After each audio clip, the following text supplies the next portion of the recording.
There was a shooting in my school district today. It wasn't my school, but it was a school near me. I've spent the whole day in my classroom. I'm still there. Everybody here is safe and fine. I'm making this video for one reason only. Governor Mike Parson. His hearts go out to the victims and their families of this morning's shooting. Roy Blunt, our senator, tragic news. Senator Josh Hawley says that news is devastating. Governor Parsons also signed the Second Amendment Preservation Act, a bill that would make it harder to keep people from getting access to firearms. Senator Roy Blunt is the fourth largest NRA benefactor in Congress. They have given him $4.5 million over his career. Senator Hawley has only been receiving contributions from the NRA for 4 years. In that short time, he has become the NRA's 12th largest benefactor. Their words are empty. They do not care about these kids. They do not care about me and other teachers. They are frauds and they are liars, and they are complicit in what has happened in my district today.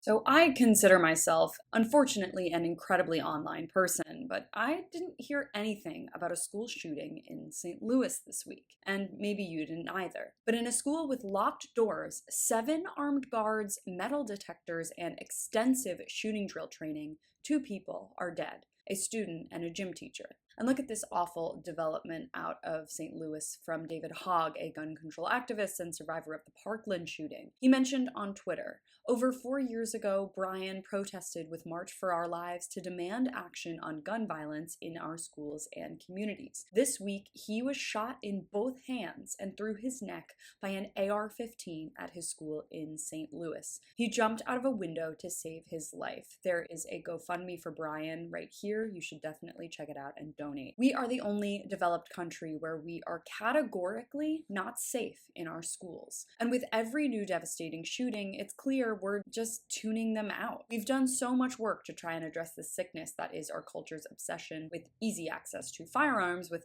little to no movement forward. So it's not shocking that these stories don't make the news anymore. Meanwhile, gun rights activists are chipping away at what little protections we do still have in place. Republican lawmakers are trying to lower the age to carry a gun from 21 to 18. We're asking teachers like Jean Kuska, who was murdered yesterday, to sign their lives away. While leaders like Josh Hawley take millions in donations from the NRA, teachers are putting their lives on the line. At any given point on Fox News, some Republican leader is railing against rise in violent crime, but unable to provide any solutions other than more guns and weapons for cops. St. Louis has one of the highest crime rates in America, but of course, when violence happens in his own state, Josh Hawley is nowhere to be found except for giving thoughts and prayers on Twitter. St. Louis Mayor Tishara Jones, however, is also praying for help. But as a Democrat with a track record of voting for gun control legislation, her prayers are a little more sincere. Quote, "Our children shouldn't have to experience this," she said simply. As of this October, at least 16,532 people have died from gun violence this year, according to data from the Gun Violence Archive. Guns are also the leading cause of death for children and teens in the US, and even if we already know all these stats and gruesome data points, we have to keep repeating them until gun deaths are finally a thing of the past. Thanks so much for watching. You can follow me on all platforms at Caro Johnson 917.